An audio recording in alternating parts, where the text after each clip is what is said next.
কোয়েশ্চেনের উপরে। আপনারা সবাই জানেন হচ্ছে রিটেন কোয়েশ্চেনটাই আমাদের প্রথম ধাপ পরীক্ষার, এবং এই হার্ডেলটাই আমাদের সবাইকে প্রায় পার করে আসতে হয়। তো এই এই সংক্রান্ত আমরা অনেকেই সমস্যায় পড়ি, বিশাল একটা অংশ রিটেনের মধ্যে আটকে যায়। তো যারা এই পরীক্ষাগুলোর সাথে দীর্ঘদিন ধরে জড়িত ছিলেন, যে যে আহ, শিক্ষকরা জড়িত ছিলেন, তারা যখন এসব এইসব নিয়ে কথা বলবেন, আমরা আশা করি সকলেই অবশ্যই উপকৃত হব। হাতে আছে আর কয়েকটা দিন আপনাদের ফেলোশিপ পরীক্ষার বাকি।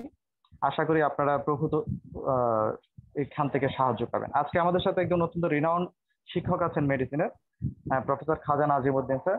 তার দীর্ঘদিন ধরে বিভিন্ন ক্যাটাগরির পরীক্ষার সাথে জড়িত আছেন। স্যারের আলোচনাটা আমরা শুনি, আমরা বেশি ইয়া না করে। স্যার, আপনি শুরু করে দিন স্যার, আমি মিউট হলাম। আচ্ছা, আসসালামু আলাইকুম, ওয়েলকাম ইউ অল। আমি K31, তার মানে আমি পাস করছি MBBS 79। আমি সৌদি আরবে 10 বছর চাকরি করতাম। ওই 10 বছর চাকরির সময় FCPS পাস করছি, এটা 92।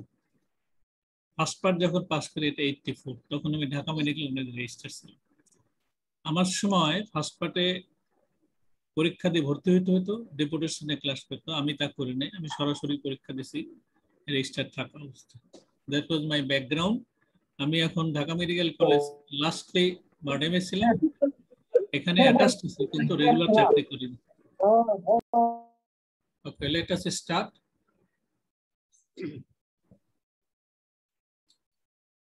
তাহলে আমাদের কোশ্চেনের প্যাটার্নটা আমরা জানি,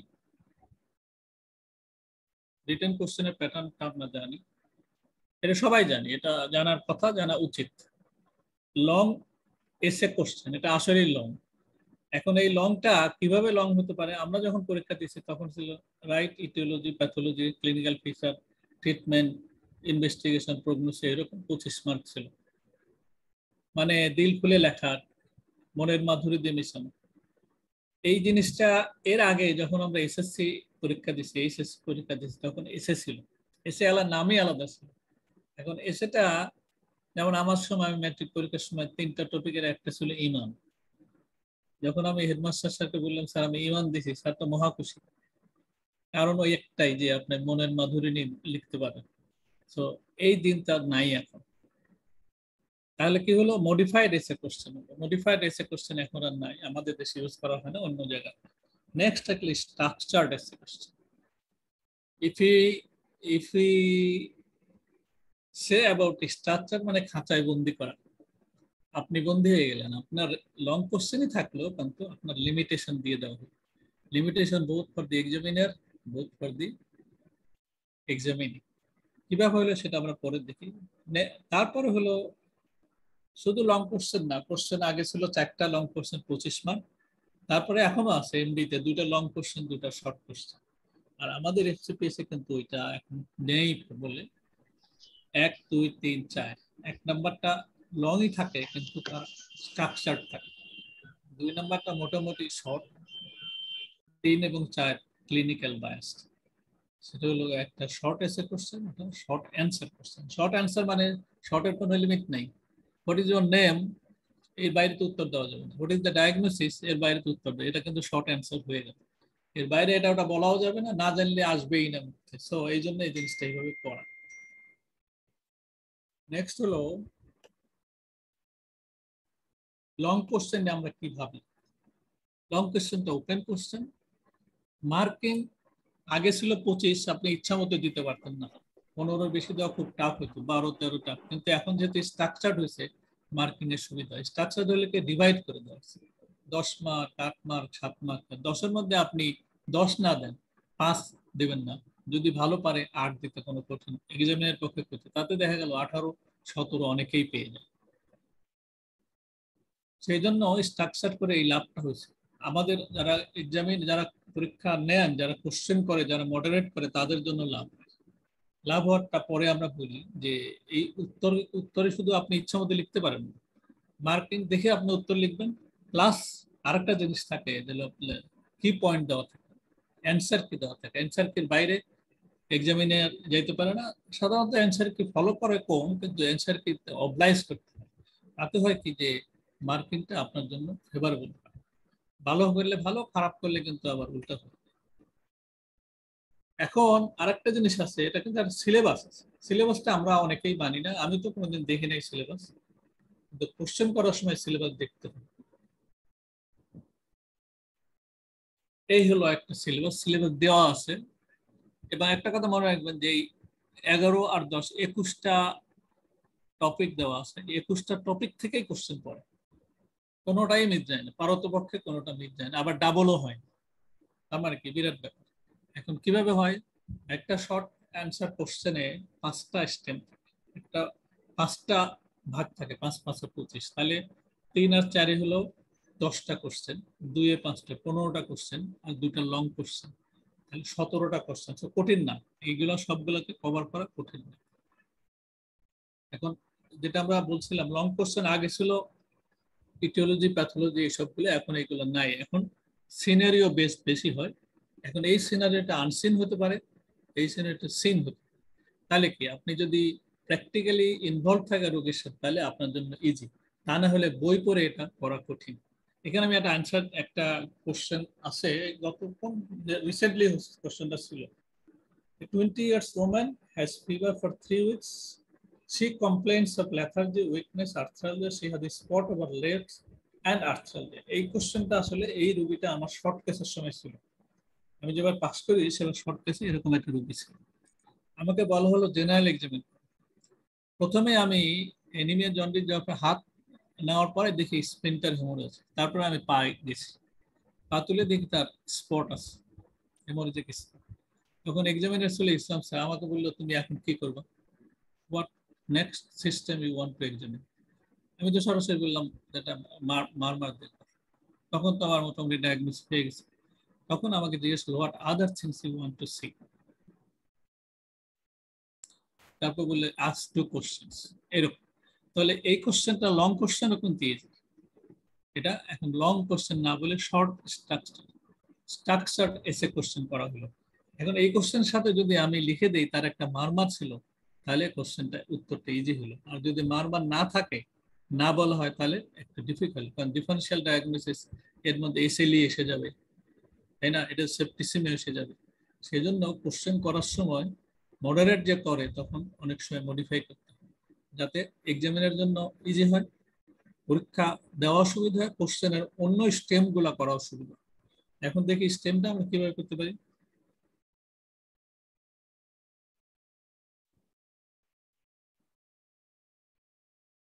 তাহলে একটা প্রথম ওই কোশ্চেনটা, ওই কোশ্চেন থেকে এটা নেওয়া, ওটা নেক্সট কোশ্চেন ছিল how history and clinical feature help you to reach the diagnosis. 25 মার্কে 10 মার্ক এখানে দিল, 25 মার্কে 10 মার্ক। এখন এই কোশ্চেনটা অন্যভাবে করতে পারে, make a check list of information from history and clinical examination that can help you reach the diagnosis. এখন হিস্ট্রিতে একজন ডাক্তার যে এফসিপিএস পরীক্ষা দিবে, সে নিশ্চয়ই চেক লিস্ট বানাতে পারে, চেক লিস্ট বানানোর অভ্যাসটাকে করতে হবে, না করলে হবে।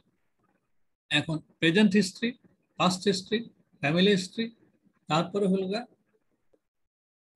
অন্য হিস্ট্রিগুলো তাকে মনে রাখতে হবে, মনে রেখেই চেক লিস্ট বানাইতে হবে।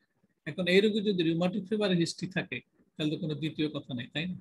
এই রোগীর যদি আর্থ্রাইটিস থাকে, অ্যাবর্শনের হিস্ট্রি থাকে, তাহলে তো তার অন্য হচ্ছে, এরকম করতে হবে। আর ক্লিনিক্যাল এক্সামিনেশন যেটা আমরা দেখলাম, ওই রোগীর আসলে রক্স স্পট ছিল, স্প্লিন্টার হেমোরেজ ছিল, ওই রোগীর স্প্লিনোমেগালি ছিল, আর ইনভেস্টিগেশনে তাকে দেখা গেল তার হিমোচুরিয়া ছিল। তো এগুলো সবই যদি দেওয়া যায়, তাহলে ডায়াগনোসিস এসবি এসে যায়। আর মারমার আছে, এটা আছে, ওটা আছে দিলে। কিন্তু যদি মারমার না থাকে, প্রথমেই 3 বার 10 বার কিনতে হবে এসবি, আর যাই থাক, হিমাচুরিয়া, মাইক্রোস্কোপিক হিমাচুরিয়া এসএলই তো থাকতে পারে, স্প্লিনোমেগালি এসএলই তো থাকতে পারে, আর্থ্রাল যে এসএলই তো থাকতে পারে, স্ক্রিন র্যাশ, ডিফারেন্ট টাইপের স্ক্রিন র্যাশ থাকে। তবে এই লোকের স্ক্রিন র্যাশটা ছিল আসলে হেমোরেজিক স্ক্রিন। তাহলে আমরা check list of information from history and clinical examination, সেটা 10 মার্ক, এটা কিন্তু অ্যাপ্রোপ্রিয়েট। 10 মার্কে যে এফসিপিএস পরীক্ষা দিবে, সে যদি 10 মার্কে 7 না পেতে পারে, 6 পেলে তো পাস, 7 যদি না পেতে পারে তাহলে তার পক্ষে ডিফিকাল্ট। এই ইজি কোশ্চেন, এটা তো কোনো ঝামেলা নাই, এটা জাস্ট একটা নিয়ে আগাইতে হবে। নেক্সট কোশ্চেন হলো how will you investigate the case. এইভাবে হতে পারে তো plan and investigation with justification of selection, অথবা enumerate the list of investigation with justification. এখন এই প্রথম তিনটা কিন্তু একই রকম কোশ্চেন এবং মার্কও কিন্তু 8। তো শুরু করতে হবে ওইভাবেই, রুটিন ইনভেস্টিগেশন, স্পেশাল ইনভেস্টিগেশন, তারপরে ইম্পর্টেন্স কোনটা। কিন্তু সবচেয়ে ইম্পর্টেন্ট হলো যে ট্রান্সথোরাসিক, ট্রান্সইসোফেজিয়াল, ইকোকার্ডিওগ্রাফি, তার চেয়ে ইম্পর্টেন্ট ব্লাড কালচার। যদিও 40% কেসে ব্লাড কালচার পজিটিভ হওয়ার চান্স আছে, বাকিটা নাই, তবুও ব্লাড কালচার যতবার করো, রিপিট করো, যেভাবে করো, ব্লাড কালচার করতে হবে। ব্লাড কালচার ছাড়া এটা হবে না। ইভেন ব্লাড কালচার নেগেটিভও হতে পারে, তাও ডায়াগনোস্টিক ক্লু লাগবে। এখন আমি একটা জিনিস বলি যে আমরা আমরা আমরা আমি তো বার্ডেনে অনেক রোগী এরকম দেখছি যাদের কিছুই পাওয়া যায় না, পাইরোক্সিয়া পান্নন অরিজিন। ট্রান্সথোরাসিক ইকোকার্ডিওগ্রাফি, এক এক ডাক্তার বলছে নাই কিছু, আর এক ডাক্তার বলছে না এখানে ইয়ে আছে, ক্লু আছে, ভেজিটেশন, আবার আর ডাক্তার বলছে না এটা ভেজিটেশন আছে। এখন তাহলে কি হবে, করা লাগবে? তখন ট্রান্সথোরাসিক, এই ট্রান্সথোরাসিক কিন্তু যেতেই হবে, নাহলে কিন্তু হবে না। আগে এগুলো ছিল না, আমরা যখন ইন্টারনেট ছিলাম এগুলো যাইতো না, করা যেত না, এক্স রে এটা ওটা দিয়ে হতো, কিন্তু এখন এগুলো সম্ভব। ব্লাড কালচারও একই রকম, সব ল্যাবরেটরি একরকম করে না, সব সব টেকনিশিয়ান না, সব মাইক্রোবায়োলজিস্ট ডেভোটেড না, অনেকেই আছে যারা এটা দেখে না। কিন্তু সেই জন্য নিয়ম হলো কি যে তুমি কি চাচ্ছ বা আমি কি চাচ্ছি সেটা ল্যাবরেটরিকে জানাই দাও, না হলে এইসব ইম্পর্টেন্ট কেসে হয় না। আমার এক রোগী ছিল, বয়স্ক রোগী, তার বয়স হলো 67 ইয়ার্স। 3বার করে ভর্তি হওয়ার পরে চতুর্থবারে he was diagnosed as a case of bacterial endocarditis. তার অ্যাওর্টিক স্টেনোসিস ছিল, কিন্তু তার একটা হিস্ট্রি ছিল যে তার প্রস্টেট, না একবার হলো ইউরিনারি রিটেনশন হয়ে তার ক্যাথেটার দেওয়া হয়েছে। তো এই হিস্ট্রিটা মিস করার পরে হি মিসড ট্রিটমেন্ট। যখন তার ডায়াগনোস হলো তখন তার অলরেডি হার্টের ভালভ নষ্ট হয়ে গেছে, তাকে সার্জারি করা গেল না, কিন্তু উনি আলটিমেটলি মারা গেলেন। তো এই হলো ইনভেস্টিগেশন এবং জাস্টিফিকেশন বলতে হবে, কিন্তু না বললে হবে না। List the first line investigation, জ্বরের রোগী যা ইনভেস্টিগেশন সেটা দিতে হবে। আর এনার জন্য সেকেন্ড লাইন ইনভেস্টিগেশন হচ্ছে ডায়াগনোসিস, যেটা আমি বললাম, ব্লাড কালচার লাগবে যতবার পারা যায়। তারপরে এখন তো ইকোকার্ডিওগ্রাফি খুব ইম্পর্টেন্ট, পাওয়া যায় ইকোকার্ডিওগ্রাফি, ভেজিটেশন কোথায় পাওয়া যায় সেটা জানতে হবে। ওই লিবম্যানস্যাক এন্ডোকার্ডাইটিস এসএলইরও আলাদা, এটাও আলাদা, সেই জন্য এইভাবে এটা বলতে হবে। এটা না বললে হবে না, ইন্টারপ্রিটেশন করতে হবে এবং ইনভেস্টিগেশন যৌক্তিকতা দেখাতে হবে, ইনভেস্টিগেশন ফাইন্ডিং কি হবে এটা। নেক্সট হলো treatment, write the treatment plan for the most likely diagnosis considering clinical evaluation. এখন একটা জিনিস বলি যে আমরা যারা কোশ্চেন মডারেশন করি তারা কিন্তু ডেভিডসনের বাইরে কম যায়। এই মডারেটর আবার ডিপেন্ড করে কোশ্চেন সিলেক্টরের উপর, কোশ্চেন যারা করে তাদের সেটের উপর। যারা কোশ্চেন সেট করে তারা কিন্তু ডেভিডসন খুলেই করে প্রথম থেকে শেষ পর্যন্ত। সো যারা উত্তর দিবে তাদের জন্য অ্যাডভাইস হলো ডেভিডসন দেখা। এখনো যদি আমরা সাবেকুয়েট ব্যাকটেরিয়া ইন্ডিকেটর ডেভিডসনের বই বের করি, দেখা লাগবে যে ক্রাইটেরিয়া দেওয়া আছে, major minor criteria of diagnosis. So history নেওয়ার সময়, এক্সামিনের সময় ক্রাইটেরিয়া কত মনে রাখতে হবে। ইনভেস্টিগেশন ওইভাবে দেওয়া নাই, কিন্তু ইনভেস্টিগেশন যে লেখা আছে তার মধ্যে এই জিনিসগুলাই আছে। ইনভেস্টিগেশন ট্রিটমেন্টটা এখানে সবচেয়ে ইম্পর্টেন্ট, কারণ এম্পেরিক্যাল ট্রিটমেন্ট বেশি দিতে হয়। এম্পেরিক্যাল ট্রিটমেন্টে প্রথমটা কি দিতে হয় সেটা মনে রাখবে, আমার অর্গানিজমের কথা মনে রেখেই ট্রিটমেন্ট শুরু করতে। স্ট্রেপ্টোকক্কাল ভেরিডেন্টসে বেশি এটা মনে রাখতে হবে, তারপরে যে এন্টেরোকক্কাস, তারপরে যে স্ট্যাফিলোকক্কাস, এগুলো আনতে হবে। সো তাহলে treatment most likely diagnosis, clinical evaluation, যখন এটা আমরা আসবো তখন ক্রাইটেরিয়া দেখে ডায়াগনোসিস সেট করে ইনভেস্টিগেশন ঠিক করে তারপর ট্রিটমেন্ট দিয়ে দেবো। সবকিছু দিলেই হবে না, ইচ্ছা মতো দিলে কিন্তু হবে না। যদি তার বাল্ব রিপ্লেসমেন্ট থাকে তাহলে একরকম চিকিৎসা, যদি তার মানে ইন্টারফারেন্স অন্যভাবে তাহলে একরকম চিকিৎসা, যদি তার জেনিটোরিনিক কোনো ইনভলভমেন্ট করার পরে এটা হয়েছে তাহলে এরকম চিকিৎসা, এগুলো উল্লেখ করে অ্যান্টিবায়োটিক দিতে হবে। আরেকটা question, a 27 years old woman presented with sudden development weakness of the left lower limb. She also had deep vein thrombosis of the left calf 3 years ago. এই রোগীটা আমার রোগী এখনো আছে। She is still alive. She is working in Abu Dhabi, but she comes year or twice a year to me. How history can help you to reach a diagnosis? এটা আমি আসলে লিখে ফেলছি পুরোটাই, কারণ এটা দেখে মনে হয় যে কিছু নাই, দেখে মনে হয় যে তার ইয়ে হতে পারে, কি বলে জানো, ফসফোলিপিড সিনড্রোম হতে পারে, কিন্তু এটা কোশ্চেনটা অনেক অনেক গভীরে যেতে হয়েছে। If there is a history of miscarriage or repeated abortion, the diagnosis of antiphospholipid syndrome is a possibility. কিন্তু যেহেতু multi system disease, autoimmune disease of clot different places, so respiratory distress থাকে, তার লাং ইনভলভমেন্ট আছে, বা অন্য system থেকে CNS involvement আছে, তার জিবিএস হতে পারে। যদি মাল্টি সিস্টেম ইনভলভ থাকে, আর্থ্রাইটিস থাকে, অ্যাভাস্কুলার নেক্রোসিস থাকতে পারে, এগুলা multi system disease of autoimmune of clot in different places, এটা হিস্ট্রিতে নিতে হবে। Symptoms variable with varied involvement, diagnosis depend on physician's insight thinking. তার মানে হলো সে ওসিপি খায় কিনা, হরমোন রিপ্লেসমেন্ট নেছে কিনা, তার রেনাল ডিজিজ আছে কিনা। Primary case may not have other disease manifestation, primary একটা হতে পারে, সেকেন্ডারি। সো ইডিওপ্যাথিক হতে এভরিথিং পরেও তার ইডিওপ্যাথিক হতে পারে। How would you investigate to clear out the diagnostic cause? তাহলে হিস্ট্রিতে আমাদের দেখতে হবে, তার অ্যান্টিফসফোলিপিড এক্সক্লুড করতে হবে, মাল্টি সিস্টেম ডিজিজ যেগুলো অটোইমিউন আছে করতে হবে, variable system of varied involvement দিতে হবে। এগুলোর সাথে মনে রাখতে হবে যে প্রাইমারি হতে পারে, ইডিওপ্যাথিক হতে পারে, সেকেন্ডারি। সেকেন্ডারিতে আমরা বের করবো, প্রাইমারিতে বের করতে পারবো না। তাহলে আপনাকে ইনভেস্টিগেশনে দেখতে হবে। ইনভেস্টিগেশনের নাম্বার কিন্তু 8, কম না কিন্তু। জাস্ট একটা ইনভেস্টিগেশন দিলে হবে না। সো কি হলো, তো প্রথম হলো রুটিন ইনভেস্টিগেশন করতে হবে, তারপরে স্পেশাল ইনভেস্টিগেশন। রুটিন তো এটা বলা নাই যে first line second line, routine blood test. Next হলো অ্যান্টিবডি টেস্ট। অ্যান্টিবডি টেস্ট মানে অটোইমিউন ডিজিজ গুলোকে আমাদের মনে রাখতে হবে। অ্যান্টিফসফোলিপিডের জন্য তিনটা টেস্ট আছে, তিনটা অ্যান্টিকোয়াগুলেন্ট টেস্ট আছে, এটা আমাদের নিতে হবে।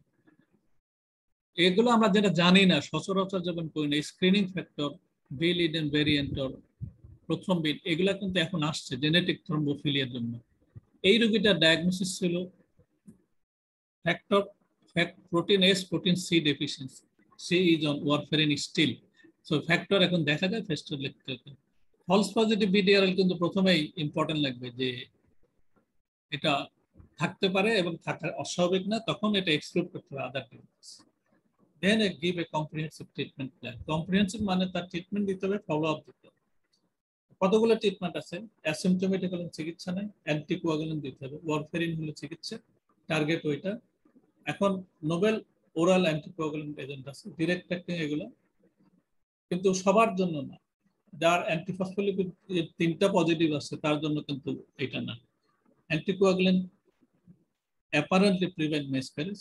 প্রেগন্যান্সি হলে কি হবে, এটা একটা ফ্রিকোয়েন্ট কোশ্চেন, প্রেগন্যান্সির সময় কি করবা, বা অ্যাবর্শন থাকলে, রিকারেন্ট অ্যাবর্শন থাকলে কি করবে। যেমন low dose aspirin continuous plus low molecular weight heparin during after missing A cycle and refractory cases plasmapheresis। তাহলে চিকিৎসা কি হলো, অ্যান্টিকোয়াগুলেন্ট হলো, অ্যান্টিপ্ল্যাটিলেট হলো, প্লাজমাফেরেসিস হলো, আর ট্রিটমেন্ট অফ দ্য কজ।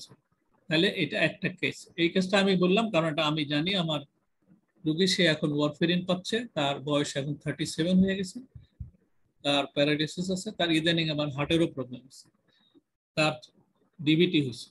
তাহলে এতগুলো মিলে একটা কেস। নেক্সট এটা আমরা দেখলাম যে আননোন কেস। এখন আমরা প্র্যাকটিক্যাল লাইফে যেটা নন কেস পাই, এই রোগীটাও আমাদের রোগী। আমি ঢাকা মেডিকেল কলেজ চিকিৎসা হচ্ছে। A 48-year-old man was investigated for pyrexia of unknown origin. He was diagnosed as sarcoidosis and prednisolone was started. He had to continue corticosteroid for more than 3 months. He could not stop the drug. Whenever tried, fever recurred. He had weight gain, weakness of extreme grade, lately could not get up from bed. His euphoria brought to attention by friends. He developed visual disturbance. He had a fall and developed backache. One night he fell from bed and succumbed to death. এখন এটা tragic history. আমরা যারা specialist আছি বাংলাদেশে, তারা মোটামুটি এরকম রোগী সবসময় দেখি, অলওয়েজ দেখি। কিন্তু আমাদের ঢাকা মেডিকেলের সবচেয়ে বেস্ট ডাক্তার তাকে চিকিৎসা করছে, তাদের ফলো আপ আছে, still he died at the age of productive life 48 years, which is very sad। কিন্তু এটা করার কিছু নাই, এটা সহজ জিনিস।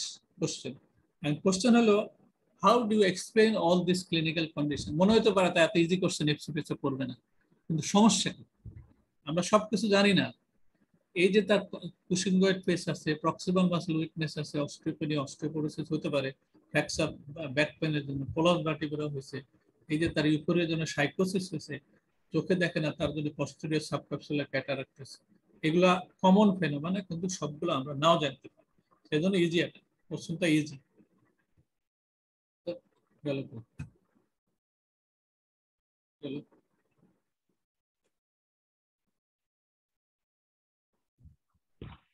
স্যার কোনোভাবে কি আপনার মাইক্রোসফট পাওয়ার পয়েন্ট থেকে শেয়ার করা যায় কি এটা? কিভাবে? স্যার পাওয়ার পয়েন্টটা ওপেন, আপনার তো প্রেজেন্টেশনটা তৈরি আছে সম্ভবত পাওয়ার পয়েন্ট থেকে নাকি? হ্যাঁ, চলো দেখি পাবো। জি স্যার, একটু পাওয়ার পয়েন্ট থেকে যদি স্যার একটু আসলে হচ্ছে আপনি মনে মেইল থেকে এটা এটা একটু দিয়েছেন, মেইল থেকে ওপেন করছেন তো স্যার হ্যাঁ, আপনি? স্যার এটা একটু মিনিমাইজ করেন স্যার, স্যার এটা একটু মিনিমাইজ করেন। মেল থেকে ওপেন করছি। আচ্ছা, হ্যাঁ জি এটা একটু একটু ডেস্কটপে যেটা আছে আপনার তৈরি এটা মিনিমাইজ করেন স্যার, স্যার এটা ওপেন করেন। হ্যাঁ আপনি যেখানে ক্লিক করছেন ওটা ওপেন করেন। ওপেন,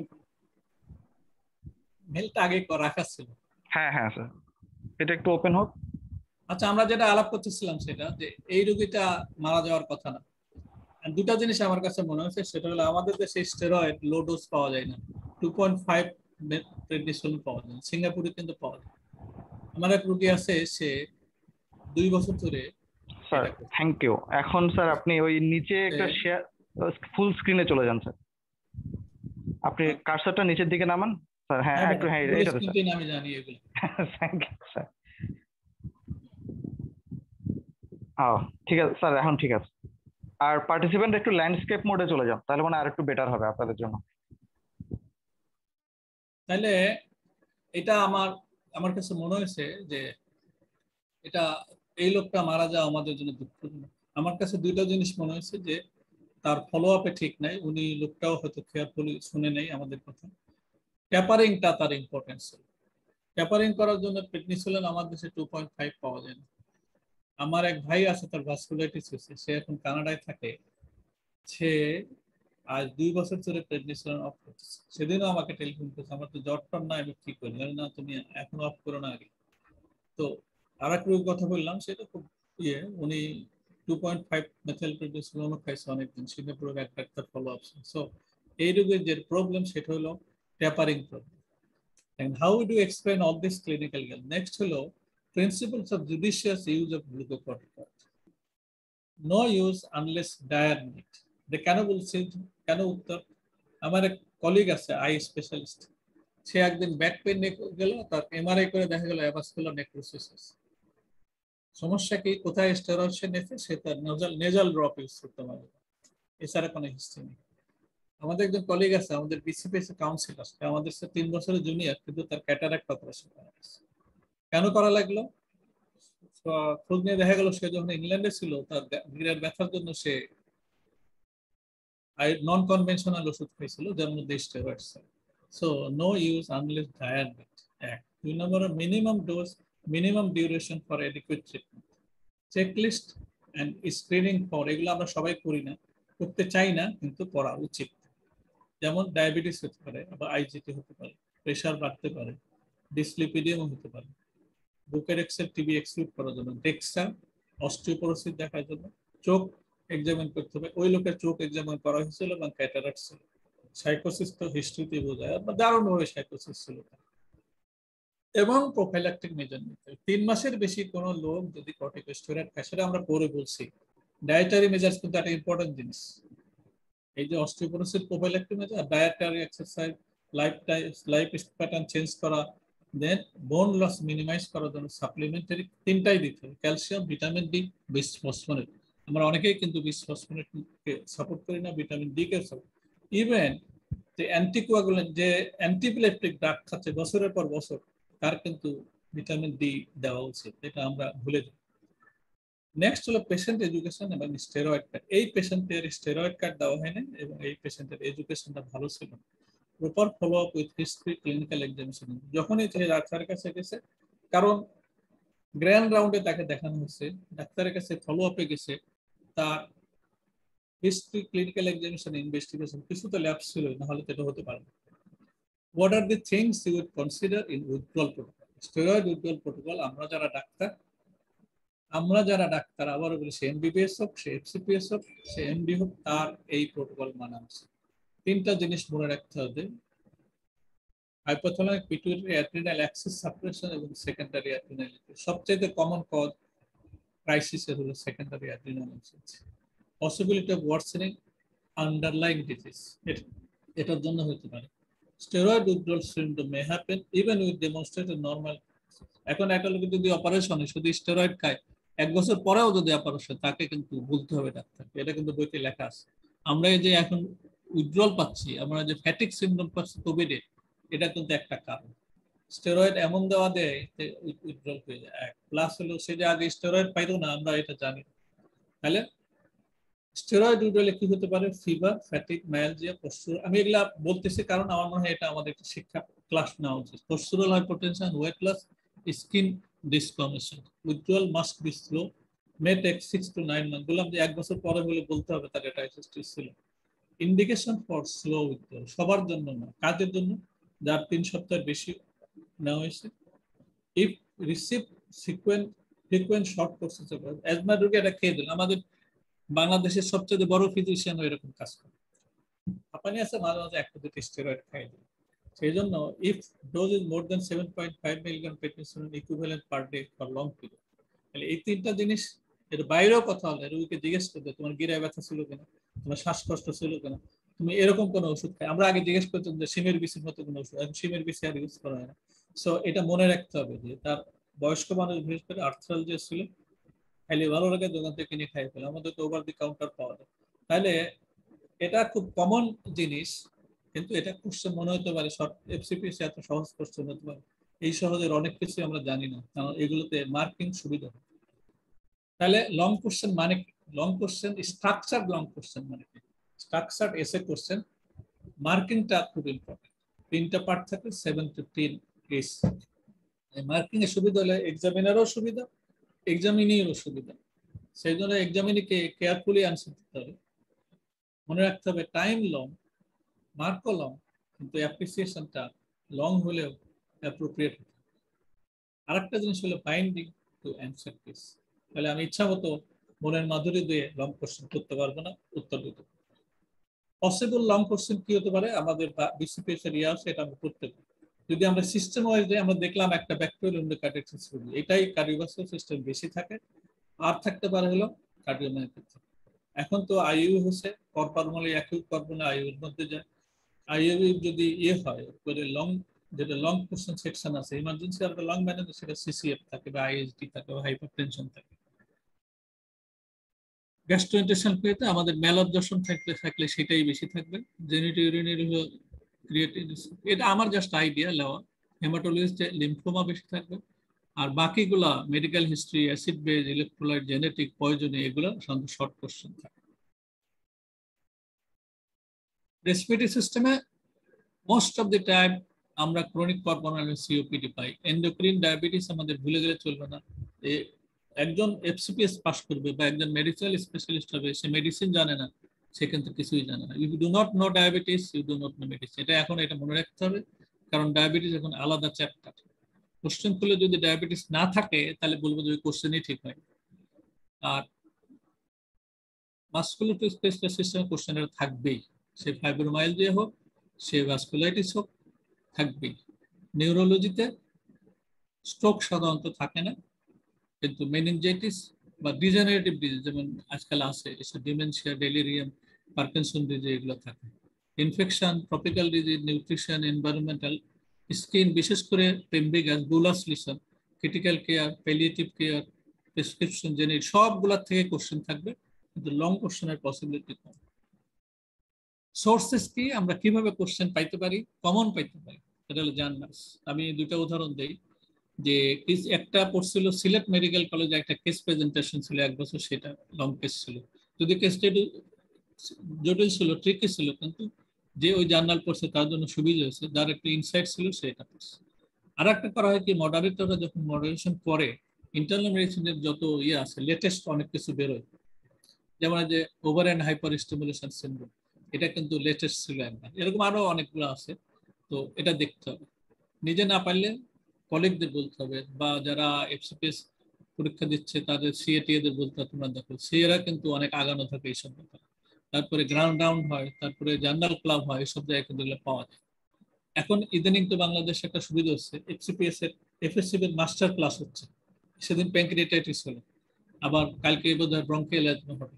এগুলা কিন্তু কোশ্চেনে এসে যাবে, যেমন একটা same is ground rounds of DMC, বিশেষ করে ঢাকা মেডিকেল কলেজ এবং বিএসএমইউ এটা থাকে। আগে তো বিএসএমইউ এখন ডিএমসি টা বেশি থাকে। নেক্সট হলো রিসেন্ট আউটব্রেকস, যেমন এবার এই যে ব্ল্যাক ফাঙ্গাসের একটা ইয়ে আসছে, যেমন ডেঙ্গু। এবং ডেঙ্গু তো আমরা তো সব কোশ্চেন করবেন, আইওই তো পড়বেই ফ্লুইড ম্যানেজমেন্ট, কিন্তু এক্সপ্যান্ডেড ডেঙ্গু সিনড্রোম যেটা প্লাজমালিকে যে এক্সপ্লেন করা যায় অ্যাটিপিক্যাল ডেঙ্গু, সেটা পড়তে পারে। ঠিক একইভাবে আমরা তো অনেক ফাঙ্গাস দেখছি, কিন্তু ব্ল্যাক ফাঙ্গাস মিউকরমাইকোসিস আগেও জানি, এখন আমি তো নিজে 14-15টা রোগী দেখছি, কিন্তু এটা এত নাম করে নাই, কিন্তু এবার করছে। সো এটা একটা কোশ্চেন আসতে পারে। আরেকটা হতে পারে যে ইনসুলিন, এবার আচ্ছা এটা আমরা পরে দেখি। তাহলে এটা হলো সোর্সেস ট্রিক্স। এবার আসি আমরা শর্ট কোশ্চেন। শর্ট কোশ্চেন হলো ব্রিফ কিন্তু কমপ্লিট। মনে রাখতে হবে যে মনের মাধুরী এখানে মেশানো যাবে, কিন্তু অত হার্ট খুলে মন খুলে করা যাবে না। ব্রিফ হতে হবে এবং কমপ্লিট। কত ব্রিফ তার একটা ইয়ে আসে, আমরা কনসাইজ ফোকাসড রেসপন্স হতে হবে। এটা থিওরিটিক্যাল কথা, এটা ফ্যাক্ট দিয়ে হতে পারে, ইন্টারপ্রিটেশন দিয়েও হতে পারে, দুটার কম্বিনেশন হতে পারে। সিনারিও বেসড হতে পারে, নন সিনারিও বেসড। সাধারণত সিনারিও বেসডই এফসিপিএসে বেশি হয়, নন সিনারিও বেসডটা অন্য সাবজেক্ট অন্য পরীক্ষায় হয়, কিন্তু সিনারিও বেসডটা আস্তে আস্তে বেশি হয়ে যাচ্ছে এফসিপিএস।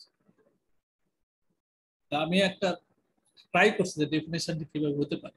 500 ওয়ার্ডস, ডাবল পেসেস, ডাবল স্পেস যদি দেওয়া হয় তা 2 পেজ হতে পারে ম্যাক্সিমাম, ফন্ট সাইজ 12 হলে। 15টা ওয়ার্ডে একটা সেন্টেন্স, 15 ওয়ার্ড সেন্টেন্সে বা 15টা সেন্টেন্স থাকতে পারে, 7 থেকে 10টা ওয়ার্ড একটা সেন্টেন্স। এটা হলো শর্ট কোশ্চেনের ডেফিনিশন, শর্ট অ্যান্সারের ডেফিনিশন। এখন আবার অন্যটা যদি এটা আমার করা ঠিক হয় নাই, তবুও আমি তো যেহেতু মডারেশন সব জায়গায় করছি, আমার কাছে যা মনে হয়েছে সেটা আমি বলবো। এফসিপিএস অল চ্যাপ্টার থাকে, এমডিতেও অল চ্যাপ্টার থাকে। যেহেতু এখানে অনেকেই আছে যারা এমডিও পরীক্ষা দেবে, body more descriptive, stems 3 to 4 সবই হতে পারে, কিন্তু এমডিতে 3টার বেশি স্টেম হয় না। বডি একটা থাকে, লেস ডেসক্রিপটিভ থাকে, সাধারণত সিঙ্গেল লাইন অথবা ডাবল লাইন থাকে, কিন্তু এফসিপিএস এরটা একটু বেশি থাকে। শর্ট কোশ্চেন দুটা, এখানে দুটা লং কোশ্চেন, দুটা শর্ট কোশ্চেন থাকে। আর এফসিপিএস এর শর্ট কোশ্চেন কোনো বালাই নেই, তবে 2 নম্বর কোশ্চেনটা মোটামুটি ওদের কোশ্চেনের মতোই থাকে, তবুও এখানে স্টেম বডি আলাদা থাকে, সিঙ্গেল স্টেমে সাধারণত হয় না, কিন্তু এমডিতে সাধারণত সিঙ্গেল স্টেমে থাকে। কিন্তু এফসিপিএস কোশ্চেন করার সময় লিখেই দেওয়া হয় what is this, how are you, এইসবগুলো না লিখতে, কিন্তু ওখানে লেখা থাকে হাউ উইল এক্সপ্লেইন দিস, এটা এমডিতে থাকে। তো ডিফারেন্ট ক্যাটাগরি থাকে। No repetition in same session, সবাই জানে। Can answer 1 and 2 with book reading, আমি বারবার বলতেছি, আমি 1 এবং 2 নম্বর কোশ্চেন বই পড়ে করা যেতে পারে, 3 এবং 4 অসম্ভব, কঠিন, ডিফিকাল্ট। ক্লিনিক্যালি রোগী না দেখলে, রোগীর সংস্পর্শ না আসতে পারাটা কঠিন। Moderator dependent, who depends on সেটার। এখানে মডারেটর তো সিনিয়র লোক থাকে। সিনিয়র মানে কি, সবচেয়ে সিনিয়র, সবচেয়ে এক্সপিরিয়েন্স, নাম শুনলে সবাই হ্যাঁ he is the genuine person. Moderator dependent, কিন্তু তারা আবার সেটারের উপর, কোশ্চেন যে সেট করা থাকে ওইটা বের করে তার মধ্যে ইয়ে করতে, বাইরে যেতে পারে। বাইরে যায় কেমটা, স্টেম বা ইয়ে ডিফাইন করার জন্য, থিম ঠিক করার জন্য, বা কোশ্চেন উত্তর কমানোর জন্য, বা এই জন্য চেঞ্জ করতে, কিন্তু তাছাড়া তারা করতে পারে না। আর কিন্তু ওখানে যে মডারেট এমডিতে হয় কি, সাধারণত ডিপার্টমেন্টাল যে চেয়ারম্যান থাকে উনি ছাড়া ফাইনালটা হয় না, ওনার মতামত একটা বড় থাকে। এখানে বই পড়লে সব অ্যান্সার দেওয়া যায়, এমনভাবে কোশ্চেন করা থাকে। If you read books, if you go through Davidson, you can answer it. কিন্তু এফসিপিএস এ সত্যিকার অর্থ যদি ক্লিনিক্যাল ব্যাস না থাকে, ক্লিনিক্যাল এক্সপিরিয়েন্স না, সিএমইতে না যায়, প্রোগ্রাম না শুনে, তাহলে সবগুলো কোশ্চেনের উত্তর দেওয়া কঠিন। তাহলে আমরা শর্ট কোশ্চেন দেখি। 2 নম্বর কোশ্চেন, সবগুলোরই 5টা কোশ্চেন থাকে। একটা কোশ্চেনে 5 মার্ক হতে পারে, একটা কোশ্চেন ব্রাঞ্চে একটাকে 2 ভাগ করে 5 মার্ক হতে পারে। বডি থাকলো, স্টেম নাই, এরকম একটা কোশ্চেন আমরা বলি। 66 years professor, non smoker, came in emergency with respiratory distress at 12 midnight. After nebulization, left but came back at 5 AM. He feels discomfort while speaking, can lie on back but has to sit after a little while. চেস্টে echocardiogram এপিয়াস এই দুটো জিনিস important. চেস্টে করে দেখছে নাই কিছু, echocardiogram bed side তাও কিছু না।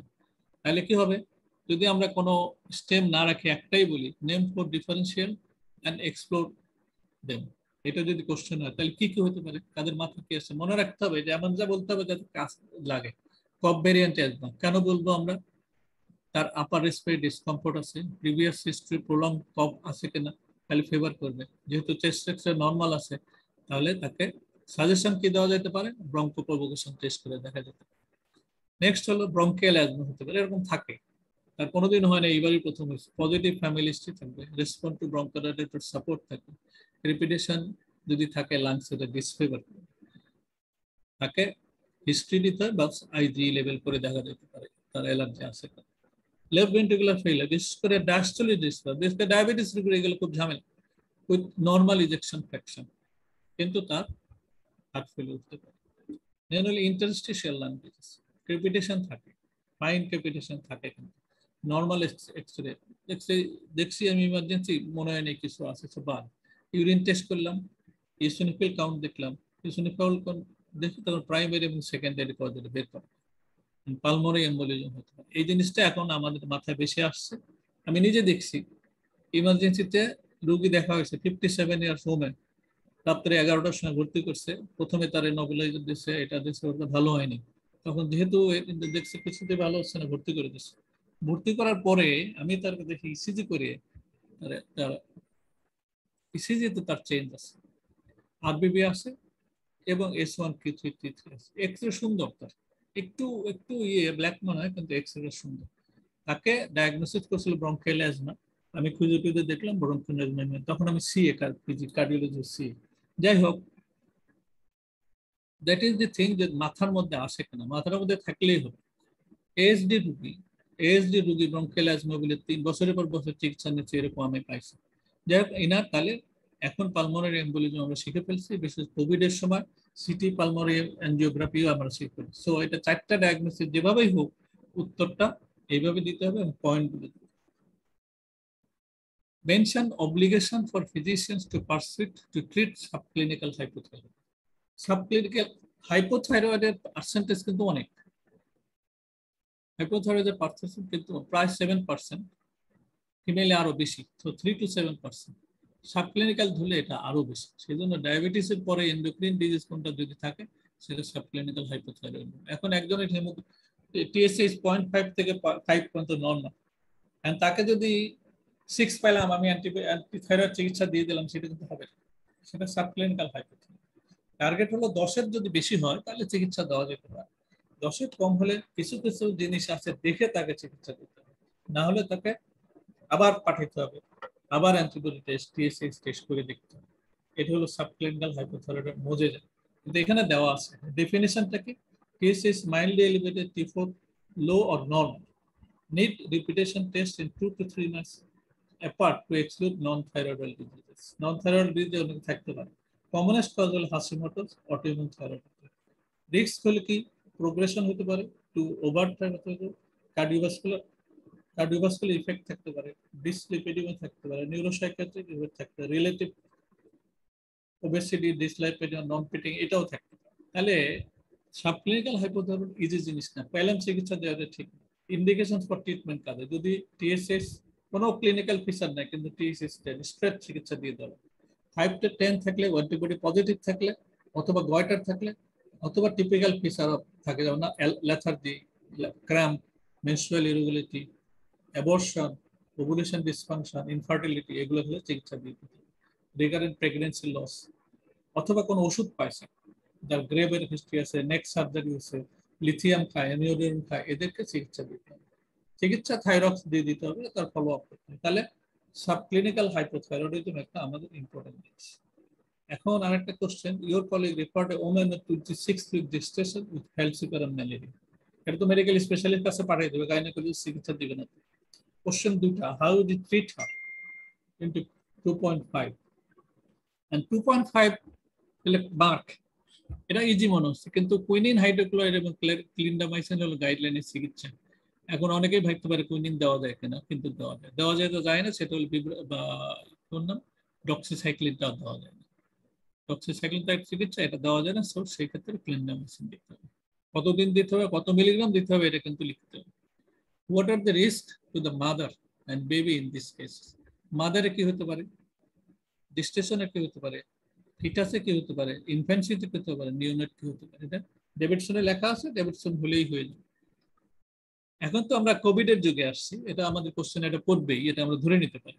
কি কোশ্চেন করতে পারে, যেমন বড় ড্রাগ ডেভেলপমেন্টের স্টেজ গুলা কি, কোভিড ভ্যাকসিন ডেভেলপমেন্ট স্টেজ আছে, আমরা তো এখন 4-এ আছি, মার্কেটিং হচ্ছে। 4-এও কিন্তু থ্রম্বোএমবোলিজম ধরা পড়ছে, ইনক্যাপাবিলিটি ধরা পড়ছে, জিবিএস ধরা, কোনোটা পড়ছে, অনেক পলিটিক্সও হয়, কিন্তু রিয়েলিটি কিন্তু এটা হয়েছে, যদিও পার্সেন্টেজ খুব কম, কিন্তু এটা হয়েছে, এটা স্টেজ 4 এর মধ্যে আছে। নেক্সট হলো স্টেজ 1 হলো ডাক্তার কাজ করে কেন, স্টেজ হলো গেল তার কমপ্লিকেশন আছে, এখানে এফিকেসি দুটাই আছে। স্টেজ 3 হলো ওয়াইড স্কেল। এখন একটা ভ্যাকসিন বাজারে আনার আগে মোটামুটি 160 জনের উপরে স্টাডি দিয়ে দিতে হয়, রেজাল্ট প্রকাশ করতে হয়, আর 20 থেকে 30,000 ভলান্টিয়ারের উপরে করতে হয়। এখন প্রবলেম হয়েছে ফাইজার, বায়োনটেক, মডার্না এগুলো এটা করছে, এবং এরা পাবলিকেশন পরে করছে, কিন্তু অ্যাস্ট্রাজেনেকা পাবলিকেশনটার সাথে সাথে করছে, জেনসিন পাবলিকেশনের সাথে সাথে করছে। প্রবলেম হলো স্পুটনিক ভি এবং সাইনোফার্ম এরা এই পাবলিকেশনের ধারে ধারে নেই, এবং কিন্তু ওইগুলা তাদের ফলো করতে হয়। এখন স্টাডি, কারণ ভ্যাকসিনের এফিকেসি দেখানোর জন্য করতেই হবে। এখন নেক্সট হলো যে কন্ট্রোভার্সিটা আমরা দৈনিকই দেখতেছি, কেউ বলে ডাক্তার সাহেব কোনটা নিব, মডার্না নিব না ফাইজার নিব। আসলে কোনো ভ্যাকসিনই বাজারে আসে না যদি তার মিনিমাম 50% ইফেক্টিভ না থাকে। ফৌসি আসে না আমেরিকান, ওই লোক বলছে 60% ডিফেক্টিভ হলে সে ভাইরাস প্রোটেকশন দেয়। সো সব ভাইরাসই ইফেক্টিভ, কারণ সবাই 60% এর বেশি ইফেক্টিভ। হ্যাঁ, এখন সিভিয়ার কেস এবং মর্টালিটি নাই, 0 এরা দাবি করে। আমরা প্র্যাকটিক্যালিও দেখতেছি যে সিভিয়ার ইনফেকশন সাধারণত হয় না, কোনোটাতেই হয় না। এখন কোশ্চেন হলো যে সেফটি, প্রেগন্যান্সিতে কোনটা সেফ। এখন যদি আমরা প্র্যাকটিক্যালি হিসাব করি, আগে আমরা বলতাম কি লাইভ অ্যাটেনুয়েটেড ভ্যাকসিন প্রেগন্যান্সিতে দেওয়া যায় না, সিরোসিসে দেওয়া যায় না, কারণ এটা ভাইরাস অ্যাক্টিভেটেড। কিন্তু এমআরএনএ ভ্যাকসিন যদি আমরা দেখি, মডার্না এবং ফাইজারে কোনো ভাইরাসের কার্বন নেই, ন্যানো পার্টিকেল ফ্যাট গ্লোবিউল দিয়ে ওরা বানায় দিচ্ছে ক্যারিয়ার। কিন্তু অ্যাস্ট্রাজেনেকা, স্পুটনিক, জেনসেন এরা মডিফাইড বা অ্যাটেনুয়েটেড ভাইরাস ইউজ করে, ওই ভাইরাসের কোনো ক্ষমতা নাই ওষুধ বানানো, তবুও প্রেগনেন্সি আলারা ওটা হিসাব করে, বিশেষ করে ওয়েস্টার্ন কান্ট্রিতে ওরা হিসাব করছে। অ্যান্ড সাইনোভ্যাক্স, সাইনোফার্মা, ইন্ডিয়ান কোভ্যাক্সিন, এটা হলো লাইভ অ্যাটেনুয়েটেড ভ্যাকসিন। এটা রিস্ক আছে, ইন্ডিয়ানরা প্রথমে এটা দেয় নাই প্রেগনেন্ট ওমেনদের। আমাদের ওখানকার প্রেগনেন্ট ডাক্তার মারা যাওয়ার পরে দারুণভাবে প্রচার হয়েছে ফেসবুকে। পরের বার যখন এই যে হলো ডেল্টার ভেরিয়েন্ট আসলো এবং সেকেন্ড ফেজ আসে, সবাইকে দিয়েছে, সব প্রেগনেন্ট ওমেনকে ডেকে দিচ্ছে, সব লিভার ট্রান্সপ্লান্টারকে ডেকে দিচ্ছে। যুক্তি হলো যে এই অসুখ হলে সিভিয়ার হবে না, কিন্তু অসুখ না হলে মারা যাবে, সো এদেরকে দিতে হবে। সো এই জন্য এখন সব ভ্যাকসিন সবার জন্য করছে। এখন রোগী আসে বলে যে ডাক্তার সাহেব আমার তো ডায়াবেটিস কন্ট্রোল নাই, ভ্যাকসিনটা দিল না। এটা কোথাও লেখা নেই, এটা হয়েছে কি আমাদের টেলিভিশনে আমি 2-1জনকে দেখছি আপনার ডায়াবেটিসটা কন্ট্রোল করে যাবেন, এটা কিন্তু কোথাও লেখা নেই। ভ্যাকসিন আসলে দিতে হবে সবাইকে, ভ্যাকসিন আছে মানে সেটা ইফেক্টিভ ভ্যাকসিন। যার যত রোগ তার ভ্যাকসিন নিতে হবে, যার যত বয়স তার তত ভ্যাকসিন নেওয়ার ইন্ডিকেশন আছে, যে যত ওষুধ খায় তার ভ্যাকসিন নেওয়ার ইন্ডিকেশন। সেজন্য কন্ট্রোভার্সি গুলো আসতে পারে, কোশ্চেন কিভাবে হবে আমি জানি না, কিন্তু আমার জানার জন্য, আউটলুক দেওয়ার জন্য। And you got a patient with prolonged QT, her serum calcium is 7.5 milligram and albumin 4.2. তার মানে হাইপোঅ্যালবুমিনের জন্য তার ক্যালসিয়াম কমে নেই, ক্যালসিয়ামই তার কমছে। এটা হাউ ডু ট্রিট হার? এখন কোশ্চেনটা হলো যে ইউ গট এ পেশেন্ট তার ইসিজি দেখে তার সন্দেহ হয়েছে, সন্দেহ ক্যালসিয়াম করছে। আসলে এই রোগীটা আগের থেকে ক্যালসিয়াম এরকম ঝামেলা ছিল, ইসিজি নিয়ে আসছে, ইসিজি দিয়ে কার্ডিওলজিস্ট তখন বলছে যে এটা তো সমস্যা, ক্যালসিয়াম যখন দেখা যায় তখন সে আর চিকিৎসা করে নাই। এটা আমি দেখছি আমার রোগী, আমি আমার কাছে আছে। এখন মনে হতে পারে প্রলং কিউটি সালে ঝামেলা, রোগী মারা যাবে, আসলে কিছু না। আসলে ক্যালসিয়ামের চিকিৎসা দিলে প্রলং কিউটির সমস্যা চলে যায়, প্রলং কিউটিতে কোনো ঝামেলা হয় না। টর্সার ডিটি পয়েন্টিতে ভয় নেই, ভয়ের কিছু নেই, মানে ওনার হয় নাই, ওনার অনেকবার আছে, ওনার কিউটি বহুদিন প্রলং ছিল। তাই এটা দুইভাবে চিকিৎসা দিতে হবে, অ্যাকিউটটা কন্ডিশন দিতে হবে, তারপর ক্রনিক দিতে হবে এবং ফলো আপ করতে হবে। আমরা কিন্তু অনেকেই জানি না ক্যালসিয়াম কার্বনেটে কত ক্যালসিয়াম থাকে, ক্যালসিয়াম ক্লোরাইডে কতটুকু ক্যালসিয়াম থাকে, কত পার্সেন্ট থাকে এটা জানতে হবে। ক্যালসিয়াম কার্বনেট 10% 10 ml আমরা দেয়, এটা যা থাকে প্রায় 90 থাকে, আর ওটাতে 200 কত থাকে ক্যালসিয়াম ক্লোরাইড। সেই জন্য ক্রনিক ম্যানেজমেন্টের জন্য ওইটাই দরকার। এখন ফলো আপ কিভাবে করতে হবে, মনিটর কিভাবে করতে হবে, কত রাখতে হবে লেভেল, এটা কিন্তু জানতে হবে। তাহলে এখানে লেখা আছে, আমি লিখে দিচ্ছি যা জানার জন্য, কিন্তু ফলো আপ করতে পিটিএ যেহেতু 24 আওয়ার ইউনিটি ক্যালসিয়াম, এগুলো আমরা সাধারণত মেডিসিনের লোকজন শিখতে চাই না, আমাদের ওয়ার্ডে করা হয় না, কিন্তু দোজ ডেজ হ্যাভ গান। এখন এন্ডোক্রিনোলজিস্ট কাছে রেফার করার আগে নিজে এটা জানতে হবে, না হলে রেফার করা যাবে না। আর ক্যালসিয়াম ম্যানেজমেন্ট এন্ডোক্রিনোলজিস্টের কাজ না। এন্ডোক্রিনোলজি অনেক এন্ডোক্রিনোলজি বাংলাদেশে, তারা ইভেন ডায়াবেটিসও ম্যানেজমেন্ট দেয় না, এন্ডোক্রিন ডিজিজ ছাড়া। সেই জন্য অ্যাকিউট হাইপোক্যালসিয়াম আগে চিকিৎসা দিতে হয়। আরেকটা জিনিস বলি, ক্যালসিয়াম কমা মানে পটাশিয়াম এবং ম্যাগনেসিয়ামের সাথে রিলেশন থাকে, একইভাবে পটাশিয়াম কমা মানে ম্যাগনেসিয়াম এবং ক্যালসিয়ামের সাথে রিলেশন থাকে। আমরা বলছি না রেনাল টিউবুলার অ্যাসিডোসিসে, তো ক্যালসিয়াম যখন আপনার পটাশিয়াম পূরণ হচ্ছে না, তখন মনে রাখতে হবে তার ক্যালসিয়াম ম্যাগনেসিয়াম পূরণ করতে হবে। তাহলে এটা আমাদের দৈনন্দিন জীবনের অংশ। নেক্সট হলো আরেকটা কোশ্চেন, এটাও 5 mark. How FRAX tool be used in treatment of osteoporosis. FRAX আমরা নাম শুনছি কিন্তু কাম জানি না, জানি না তা না, আমার জানতে হবে, এফসিপিএস পাস করতে হলে জানতে হবে। ফ্র্যাক্স হলো diagnostic tool that predicts 10 years probability of major osteoporotic fracture. Major মানে সাধারণত হিপ ফ্র্যাকচার ধরা হয়, তাতে অন্য ফ্র্যাকচার গুলো কাউন্ট করে, কিন্তু হিপটা বেশি ধরা হয়। তাহলে কি করে এটা, integrated clinical factors and BMD, বিএমডির সাথে অন্যান্য কিছু 8টা না 12টা ফ্যাক্টর দিয়ে এটা করা হয়। Intended for post-menopausal women and men over 40 years. Men over 40 হবে না, 70 years. Not for persons with previous form of therapy. তাহলে এটা হলো limitation of FRAX, indication of FRAX। তাহলে বলছে how FRAX will be used in treatment of osteoporosis. Mark হলো 2.5। FRAX জানতে হবে কি জিনিস, FRAX এর ইউজটা জানতে হবে। How can you treat a 70 years man? TU score minus 2.9। T score হলো দুটা স্কোর আছে, একটা টি স্কোর, একটা জেড স্কোর। জেড স্কোর হলো আমার যদি এটা করে বিএমটি করে এবং আমার সাথে আমার বয়সী আরেকটা লোকের যদি তুলনা করে, সেটা হলো জেড স্কোর। কিন্তু আমার সাথে যদি নর্মাল 18 ইয়ার্স এর লোকের তুলনা করে, সেটা হলো টি স্কোর। টি স্কোরই বেশি ইউজ করা হয়। তাহলে how can you treat 70 years women, T score minus 2.9। নরমালজিক্যাল ট্রিটমেন্ট কিন্তু প্রথমে বলতে হবে, রেগুলার এক্সারসাইজ করতে হবে, হেলদি ডায়েট, ফ্যাট খাবার সবসময়, তাহলে হবে না। ক্যালসিয়াম ভিটামিন ডি রেগুলার থাকতে হবে। একটা লোকের 1200 মিলিগ্রাম ক্যালসিয়াম দরকার, 800 ইউনিট ভিটামিন ডি দরকার প্রতিদিন। আমাদের দেশে সারা পৃথিবীতে ভিটামিন ডি টেস্ট করলে ডেফিসিয়েন্সি পাওয়া যায় 30-এর কম, অনেক কম, আমরা তো 12-13 পাই। অ্যাভয়েড স্মোকিং, অ্যালকোহল, স্টেরয়েড, বাদ দেওয়ার থাইরয়েডের জিনিসটা দেখতে হবে, তার থাইরয়েডের চিকিৎসা আছে। আর ফার্মাকোলজিক্যাল কি কি আছে সব ইউজ করছে। বিসফসফোনেট আমরা অনেকভাবে দিই, ইনজেকশন দিই, ট্যাবলেট দিই, কতভাবে দিই।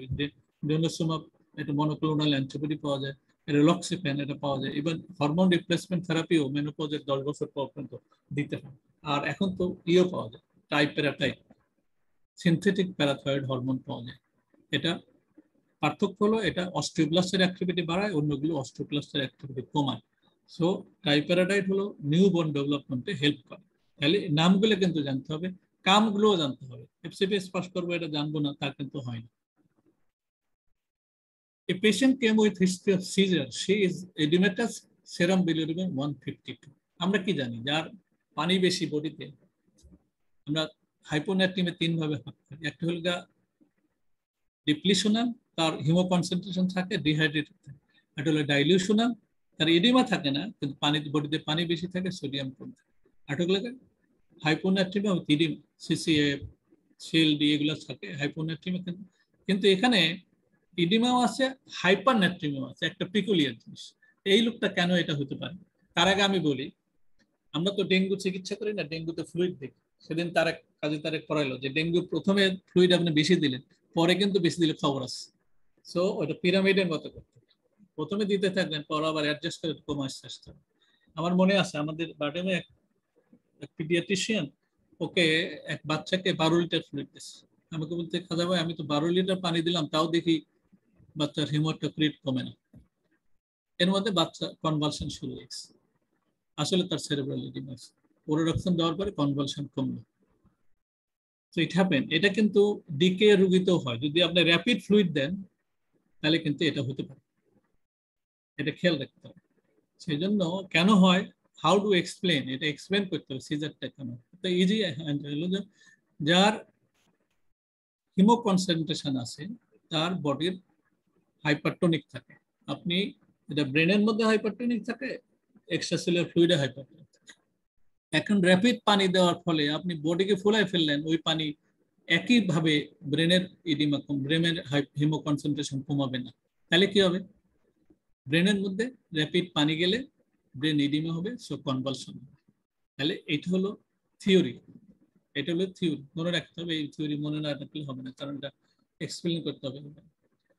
তাহলে কি লেখা আছে, র্যাপিড কারেকশন হয়ে গেছে। র্যাপিড মানে কি, 12 millimole per litre in 24 hour, এর বেশি করা যাবে না। এক্সট্রা সেলুলার, যাই হোক, যেটা আমি বললাম সেটা হলো এরকম। এখন একটা কোশ্চেন আছে, কোশ্চেন হলো একটা লোকের হাইপোনাট্রিমিয়া আছে 122, অথবা একটা লোকের হাইপোনাট্রিমিয়া আছে 110, দুইজনেরই কিন্তু হাইপারটনিক স্যালাইন দেওয়া লাগতে পারে। হাইপারটনিক মানে 3% স্যালাইন। কোন স্টেজে, যদি সিমটম থাকে, যদি হাইপোনাট্রিমিয়া উইথ কনভালশন হয় তাহলে 122 হলেও দিতে হবে, 110 হলেও দিতে হবে। 110 তো আমরা এমনিও দিই, কিন্তু যদি সিএনএস সিমটম বিশেষ করে কনভালশন থাকে তাহলে দুই স্টেজেই কিন্তু হাইপারটনিক স্যালাইন দিতে হবে। How do explain hypervolemic hypernatremia? সাধারণত আমরা কি জানি, হাইপোভলিমিয়া হলে হাইপারনেট্রিমিয়া, কিন্তু এখানে উল্টে। সো এটা কিভাবে হতে পারে এটা আমরা দেখতে পারি, এটা থিওরিটিক্যাল, এটা বই ডেভিডসনে আছে। Outline principles of differentiation of delirium. এখন কোশ্চেন আমরা এতক্ষণ ক্লিনিক্যাল সিনারিও দিলাম, এইভাবে কোশ্চেন হতে পারে। Outline principle of differentiation delirium and dementia. Still এটা কিন্তু হাউ ডু ডিফারেন্সিয়েট কথাটা লেখা নেই। Outline the principles and aim of genetic counselling. এটা মোস্টলি হলো এমডির question. Discuss the role of spin biopsy in clinical practice. যে কোনো ইনভেস্টিগেশন কিন্তু পড়তে পারে, আগে বেশি পড়তে, এখন দেখি এগুলো কম পড়ে। How do explain and advocate prevention of ovarian hyper stimulation syndrome. এটা যেবার প্রথমে আসছিল জানবেন, প্রথমে আমাদের কোশ্চেন ছিল, আমরা একটা কোশ্চেনে দিছিলাম, how hemophagocytic lymphohistiocytosis can affect your clinical practice. এটাও কিন্তু এটা আমি আসলে 3-4টা রোগী দেখছি। আমি 2টা রোগীর টিউবারকুলোসিস আছে, এটা লং টাইম ইনফেকশনের জন্য ম্যানিফেস্টেশন হয়, এবং ডেঙ্গু ম্যানেজমেন্টের সময় এটা কেউ কেউ পাচ্ছে। যাই হোক, এটাও একটা ইম্পর্টেন্ট জিনিস। এখন এবার কিছু ইম্পর্টেন্ট হতে পারে ব্ল্যাক ফাঙ্গাস, এবার কি ইম্পর্টেন্ট হতে পারে ইনসুলিনের 100 ইয়ার্স। এই দুটারই আমাদের জার্নালের এডিটোরিয়াল দিচ্ছি আমরা। এবার বার্ডেন মেডিকেল জার্নাল ক্লু দিলে, সার্চ দিলে, গুগল সার্চ অথবা সাফারিতে দিলে এটা এসে যাবে। এডিটোরিয়ালে ব্ল্যাক ফাঙ্গাসও আছে, 100 ইয়ার্স অফ ইনসুলিনও আছে। এই দুটা কিন্তু এবারে হট টপিক হতে পারে। আর কি হতে পারে, ডেঙ্গু। ডেঙ্গু কিন্তু আইওইতে থাকবেই, fluid management. Expanded dengue syndrome আমাদের জানতে হবে। যে সিনড্রোমটা, যদি একটা লোকের ডেঙ্গু হয়, তার যদি র্যাবডোমাইলাইসিস হয় বা অ্যাকিউট রেনাল ফেলিওর নিয়ে আসে, সেটা কিন্তু ডেঙ্গুর ফিচার না, এটা অ্যাটিপিক্যাল ফিচার। সো যখন অ্যাটিপিক্যাল ফিচার, তখন সেটা expanded dengue syndrome. Plasma leakage দিয়ে যেটা এক্সপ্লেন করা যায় না, সেটা কিন্তু এক্সপ্যান্ডেড ডেঙ্গু সিনড্রোম। সো আমরা ভিজিলেন্ট থাকি শর্ট কোশ্চেনের ব্যাপারে। এটাই আমাদের হলো কোশ্চেন 2। এবার 3 এবং 4, 3 এবং 4 কিন্তু একদম মাথা ঘামানো কোশ্চেন, কিন্তু উত্তর জানা থাকলে ইজি। একই ব্যাপার, ডেভিডসন পড়তে হবে এবং রোগী দেখতে হবে। রোগী না দেখলে, কিছুক্ষণ আমি আমাদের প্রফেসর রফিকের সাথে আলাপ করছিলাম, how do you judge that this person has enough clinical experience, enough clinical exposure. সত্য কথা বলতে কি, আমাদের দেশে রোগীর কোনো অভাব নেই। যদি একজন সিনসিয়ার হয় তাহলে রোগী পাওয়া কঠিন। আমরা যখন ইন্টার্নে করছি তখন 60-70টা রোগী ভর্তি হতো ঢাকা মেডিকেল কলেজে একটা ইউনিট, কিন্তু এখন নাকি আরো বেশি ভর্তি। এখন আপনি ইন্টার্নে করবেন, সকালে নাস্তা করে ঢুকলেন, রাত্রে 12টার সময় আসলেন, আপনার ওয়ার্ডে দেখলেন, আপনার পাশের ওয়ার্ডে দেখলেন, দরকার হলে ইনভেস্টিগেশন করা দেখলেন, দরকার হলে এক্সামিনেশন করলেন। যেমন আমরা অনেক কাজ করতাম, যেগুলো এগুলো এখন বলা ঠিক না, আর অনেকে মনে করবে যে এটা বেশি বলছে, তা না, কিন্তু আসলে আমরা করতাম। আমরা এমনও করছি যে রুগী আন্দাজ করে গেছে সারা রাত করে, এলপি করছে রাত ধরে, দুতুরা পয়জনের রুগী যে একটাও আমরা ছাড়ি নেই, এরকম হয়েছে।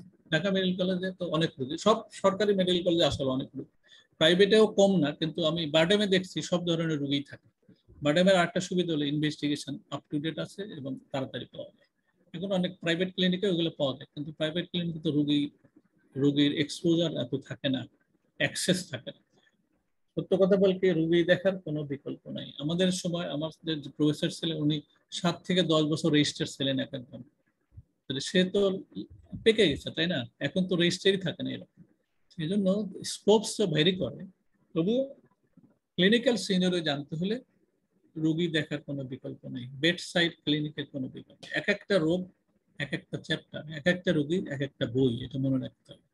এটা নিয়েই আগে হবে। মেডিসিনে পড়বেন আপনি রোগী দেখবেন না, তাহলে তো হবে। আপনি গ্রামে গেলেন রোগী দেখলেন, একজন গল্প করতেছিল যে আমার কাছে রোগী দেখাতে আসছে, সে অন্য স্পেশালিস্ট, তো তার মেয়ের কথা জিজ্ঞেস করলো। আমি বললাম ঠিক আছে অমুককে দেখেন, সেই ডাক্তার সাহেব বলছে। আমি তখন মনে মনে ভাবলাম নিশ্চয়ই অন্য রোগী দেখতে তার অভ্যেস নেই। ডাক্তারের কাছে রোগী কি ভাগ করে আসবে নাকি, আমার এইটা হয়েছে আমার ওইটা হয় না, একজন ডাক্তারকে সবই জানতে। রাত্রে 12টার সময় বাসায় গেলাম, তোমার কাছে একজন রোগী আসলে বললো যে আমি প্রেগনেন্সি বুঝি না, হবে না। এমআর রোগী আসছে, তুমি একটা অ্যাসপিরিন দিতে পারলেন না, তাহলে তো হবে। So doctor is doctor. তো এখন আমি একটা ইয়ের কথা বলি, যে ডিকে ম্যানেজমেন্টের সময় তো সৌদি আরব ছিলাম, এটা অনেক আগের কথা, তখন আমি এগুলো জানতাম না, এটা 84।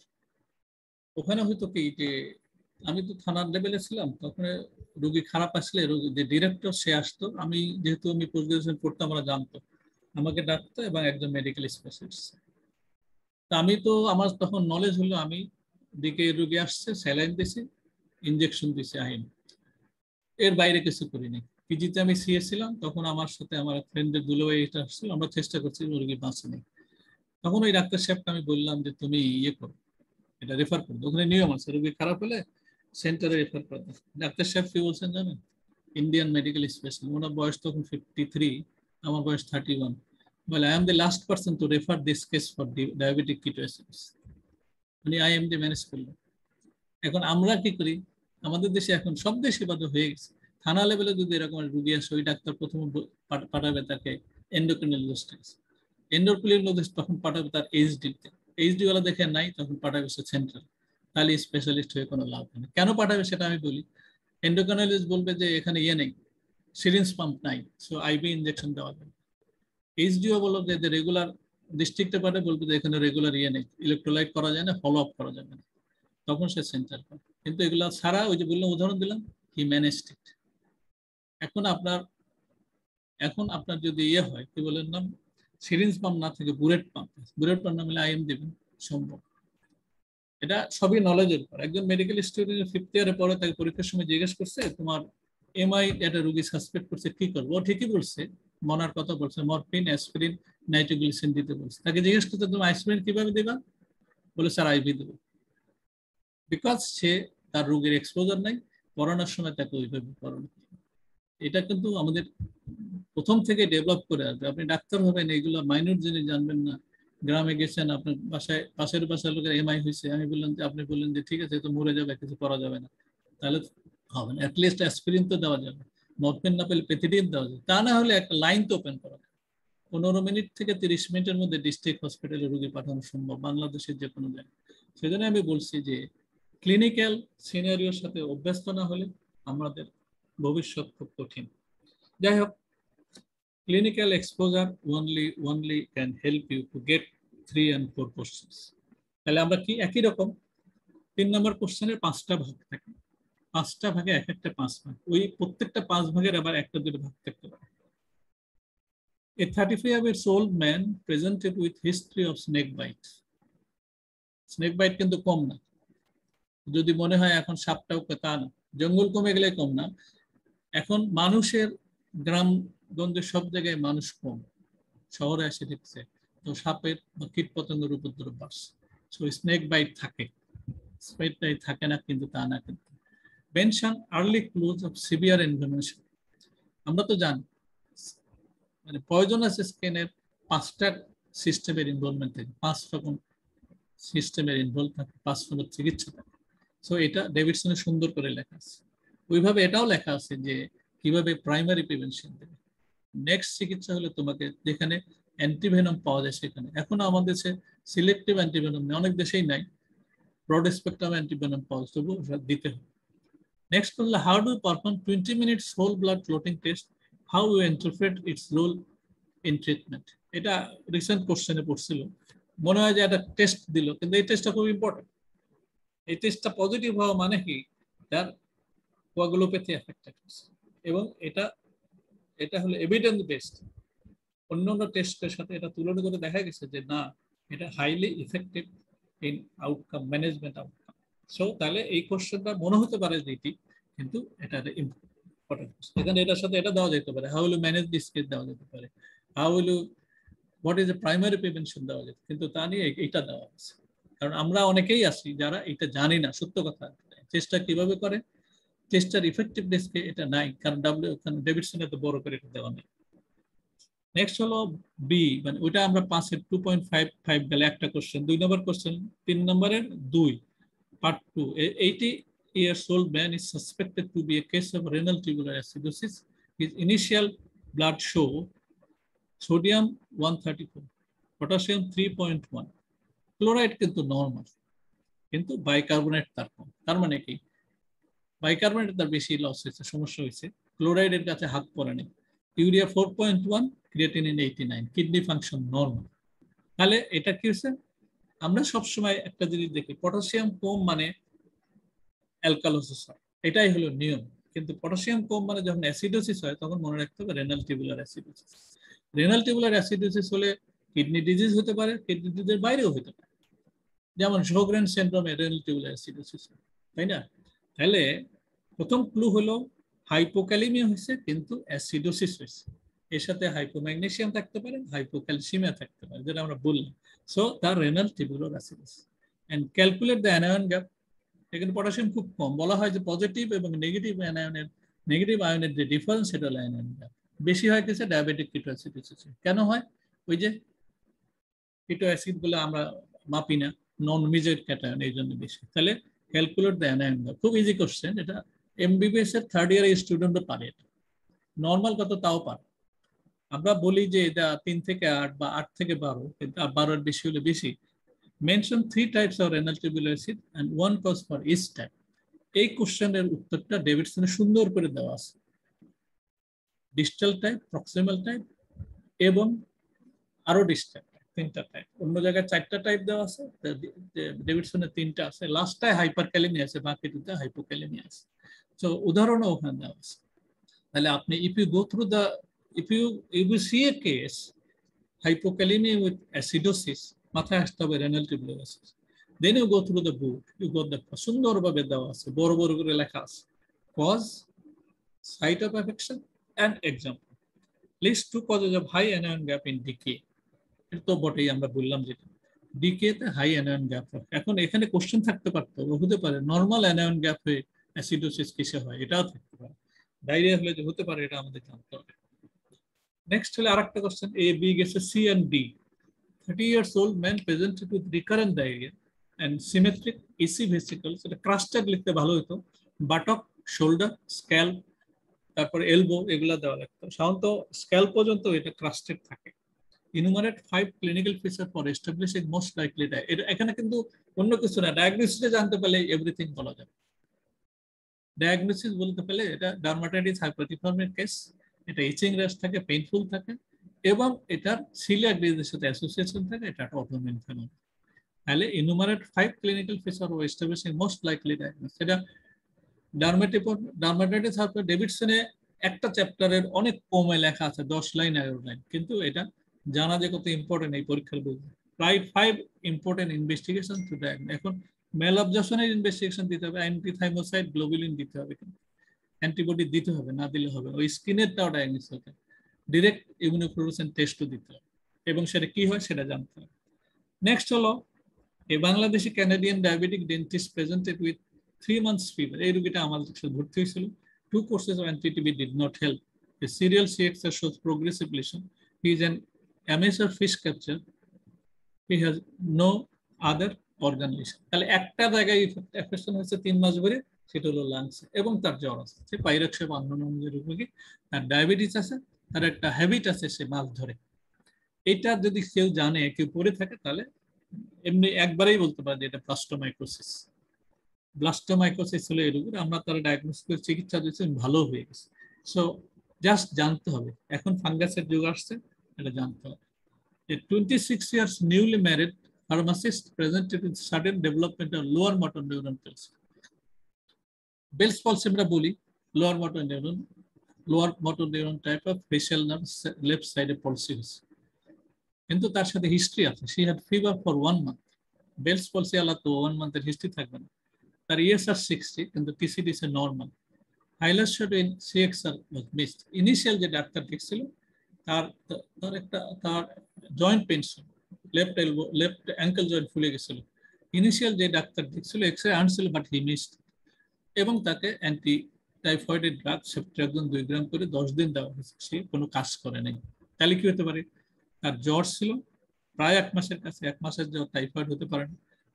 তারপরে আর্থ্রাইটিস হতে পারে, রেয়ার, কিন্তু আর্থ্রাইটিস থাকে না। এক্সরেতে দেখাটা ইম্পর্টেন্ট ছিল। যাই হোক, what is the diagnosis considering the clinical feature? এখন যদি আমি বলে দেই এই রকম একটা রোগী, এরকম জ্বর, হাইলার শ্যাডোতে একটা ছিল, লেফট হাইলার শ্যাডো ছিল, লেফট হাইলাম প্রমিনেন্ট ছিল, এবং তার আর্থ্রাইটিস ছিল, multi system affection with hilar shadow এবং ফেশিয়াল পলসি, এটা sarcoidosis. How would you confirm it? এর এরিথিমা নোডোসাম ছিল না, টিউবারকুলিন নেগেটিভ ছিল, আর ওইটা বায়োপসি করা যেতে পারে, এফএনএসি করা যেতে পারে। যদিও এফএনএসি আমি নিজেও রাজি হইনি, ওরা ইন্ডিয়া গেছিল, ইন্ডিয়া আলাদা রাজি হয়নি, যে মেয়ের ওখানে যেখানে আছে এফএনএসি করা লাগবে না, ক্লিনিক্যালি চিকিৎসা দিয়ে দিয়েছি আমরা পরে। যাই হোক, how do confirm, how do explain facial palsy? এটা হলো হেয়ার ফ্রড সিনড্রোম, বাইলেটারাল হতে পারে, ইউনিল্যাটারাল হতে পারে, রিপিটেড হতে পারে। সার্কোইডোসিসে ইবিও প্যারোটাইডিট হয়, সেটার জন্য ওটা লোয়ার মোড। এটা আমি 4-5টা কেস দেখছি। A 40-year-old man presented with the fever, abdominal pain, loose motion for 5 days. ভালো করে খেয়াল করি, জ্বর ছিল, অ্যাবডোমিনাল পেইন ছিল, এবং পাতলা পায়খানা। তার মানে কি গ্যাস্ট্রোএন্টারাইটিস হয়েছে? Fever, pain, loose motion. বমি তার নাই, বমির কথা বলা হয়নি, বমিও থাকে গ্যাস্ট্রোএন্টারাইটিস হলে। এখন এরকম গ্যাস্ট্রোএন্টারাইটিস না যে আমরা আজকাল অনেকেই আছে, ইভেন স্পেশালিস্ট যে ওই লোকের ওই স্পেশালিস্ট হওয়া ঠিক হয় না, পাতলা পায়খানা নিয়ে আসলেই সিপ্রোমেট্রো দিয়ে দিই। এটা এরকম হওয়ার জন্য কেউ সিপিএস পাস করা উচিত না, এফসিপিএস পাস করা ডাক্তার এটা করতে পারবে না। যাই হোক, জ্বর, abdominal pain, loose motion, vomiting থাকলে আরো মিলে যেত অ্যাকিউট গ্যাস্ট্রোএন্টারাইটিস। তারপর কি হলো? তার স্কিন র্যাশ,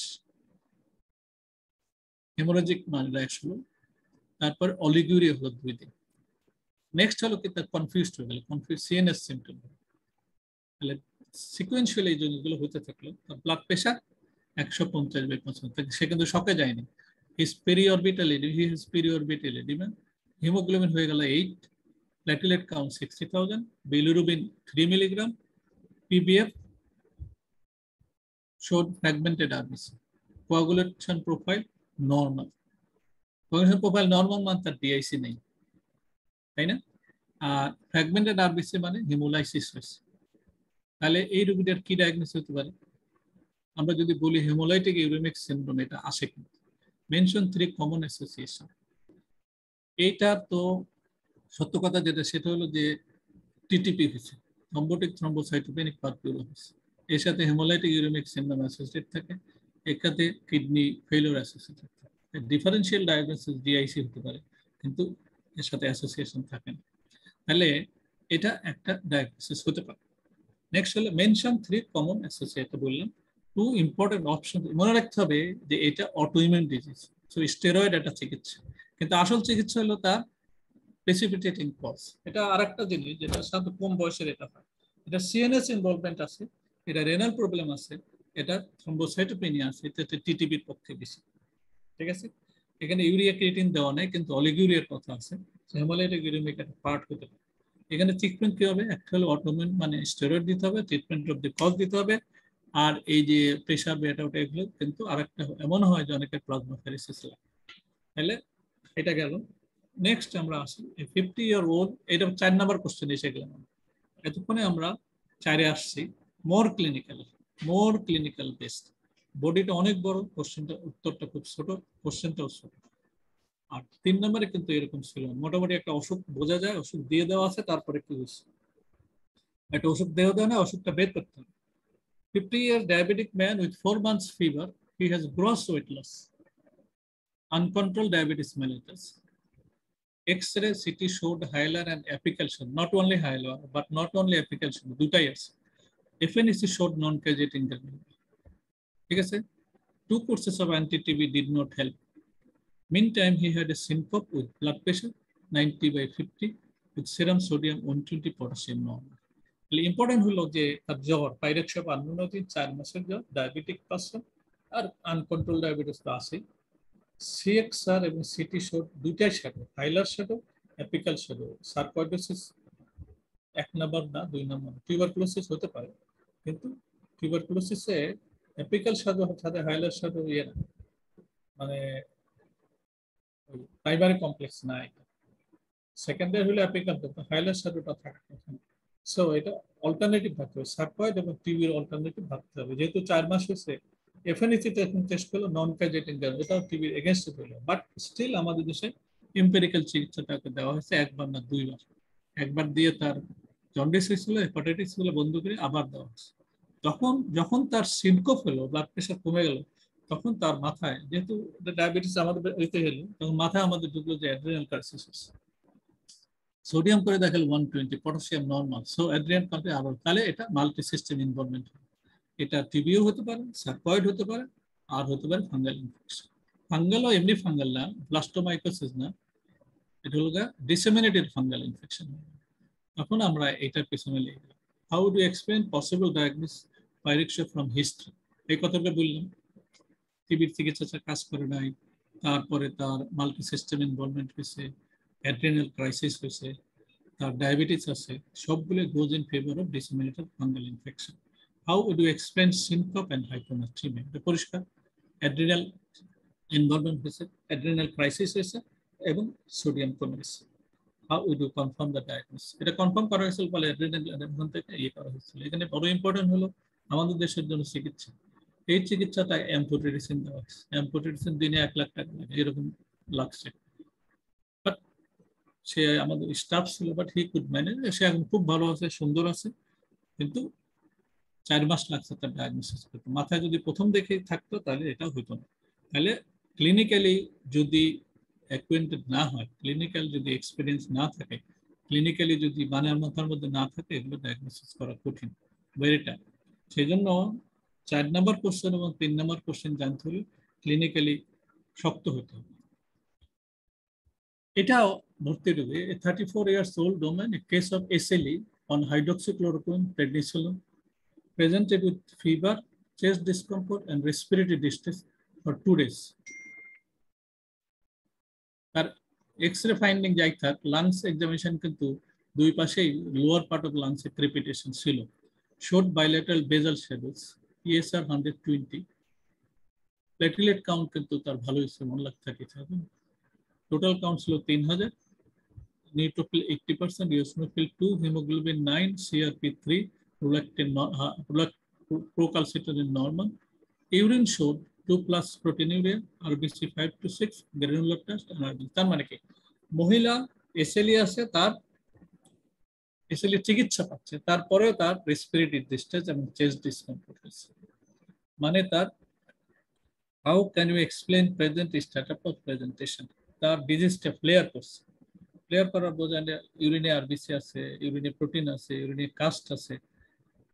এখন এসএলইর জন্য তার সি রিঅ্যাক্টিভ প্রোটিন বাড়ে নাই, ইনফেকশন হয় নাই, কারণ সি রিঅ্যাক্টিভ প্রোটিন বাড়ে নাই, প্রোক্যালসিটোনিন তার নর্মাল আছে। নেক্সট হলো ডব্লিউবিসি কাউন্ট তো বাড়ে নাই। তাহলে তার কি হয়েছে? মানে এটা ব্রঙ্কো নিউমোনিয়া হয়নি, তার এম্বোলিজম হয়নি, তাহলে তার কি হয়েছে? তার হয়েছে হলো যে লুপাস নিউমোনাইটিস। লুপাস নিউমোনিয়া লাগে ইমার্জেন্সি কেস হয়েছে। she happened to be a sister of a doctor. এখন ডক্টরকে বলা হলো যে তুমি যদি রাজি হও, আমরা এখানে যেহেতু ডায়াবেটিক হসপিটাল, আমরা চিকিৎসা দিই, কারণ এর চিকিৎসা লাগবে তো ওই পালস থেরাপি। যাক, she delayed for 2 days, that patient died. এখন এই কোশ্চেনটা আসলে আমাদের গত বছর না তার আগের বছর পড়ছিল। নেক্সট কোশ্চেন ছিল, how can you explain present status of presentation? এটা তো ওইটা গেল। কটক পদক তার ইনফেকশন হয় না এটা শিওর, তার হার্ট ফেলিয়ার হয় না এটাও শিওর, আর তার যে ফ্লেয়ার হয়েছে এসএলই এবং নিউমোনাইটিস হয়েছে মানে লুপাস নিউমোনাইটিস হয়েছে, লুপাস নিউমোনিয়া হয়েছে বা নিউমোনাইটিস যাই বলে হয়েছে, এটা কিন্তু হিস্ট্রিতে বোঝা যায় আর ইনভেস্টিগেশন সাপোর্ট করে। এর কোশ্চেন ছিল যে এই সময় যদি তুমি সেরোলজিক্যাল টেস্ট করো তাহলে কি পাবা, কিন্তু কোশ্চেনটা আমরা ঘুরাইছি how would be the treatment plan. এখানে এই রোগীতে এসএলই রোগী হাইড্রোক্সিক্লোরোকুইন এবং প্রেডনিসোনের পাচ্ছিল। এসএলইতে শুধু হাইড্রোক্সিক্লোরোকুইন দিয়ে চিকিৎসা করা যায়, যদি সিস্টেমিক ফিচার থাকে তখন আর হয় না প্রেডনিসোন দিয়ে, জ্বর নিয়ে আসে এটা তখন দিতে হয়, কিন্তু যখন ফ্লেয়ার হয় তখন তাকে কি দিতে হবে, এই ওষুধের সাথে তাকে পালস থেরাপি দিতে হবে। সো এই জিনিসটাই আমাদের how would be the what would be the treatment plan for this patient. তাহলে শুধু এসএলই না, শুধু এসএলইর ইউরিনারি এক্সামিনেশন না, এসএলইর তার রেসপিরেটরি প্রবলেম হয়েছে। সো এটা হলো ইম্পর্টেন্ট এখানে। এটা কেউ যদি রোগী না দেখে থিওরিটিক্যালি যদি জানে বলতে পারবে, কিন্তু এগুলো মেলানো কঠিন। তার ক্রেপস আছে দুই পাশে, এলভিএফ বলতে পারবে, তার এক্সরেতে শাডো আছে, তার এলভিএফ বলতে পারবে, তার অন্যান্য দিকে তার মনে করতে নিউমোনিয়া ব্রড স্পেকট্রাম অ্যান্টিবায়োটিক দিয়ে চালাতে দিতে পারে, রোগী মারা যাবে যদি পালস থেরাপি না দেয়। ঠিক আছে, তাহলে আমরা তো অনেকক্ষণ বললাম, অনেক কিছু বলছি, আমার তো অনেক কিছু ডেফিসিয়েন্সি আছে, কারণ হলো আমি তো পুরানা মানুষ, আমার এক্সপিরিয়েন্স থেকে আমি অনেক কিছু বলছি। এই যুগের ছেলেপুলের এক্সপিরিয়েন্স অবশ্য অনেক বেশি। এফসিপিএস সম্পর্কে আমার একটু ধারণা আমি বলি, এটা আমার ইনফারেন্স, কনক্লুশন, সামারি যাই বলি।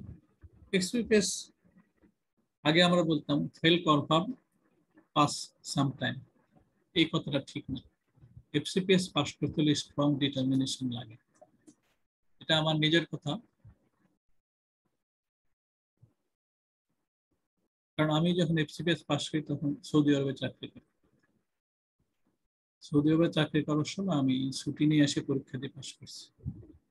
সো এটা ডিটারমিনেশন লাগবে। আমার সোর্স শক্তি থেকে আমি ঢাকা মেডিকেল কলেজে ইন্টার্নি ছিলাম 6 মাস, এটাই আমার মূল শক্তি।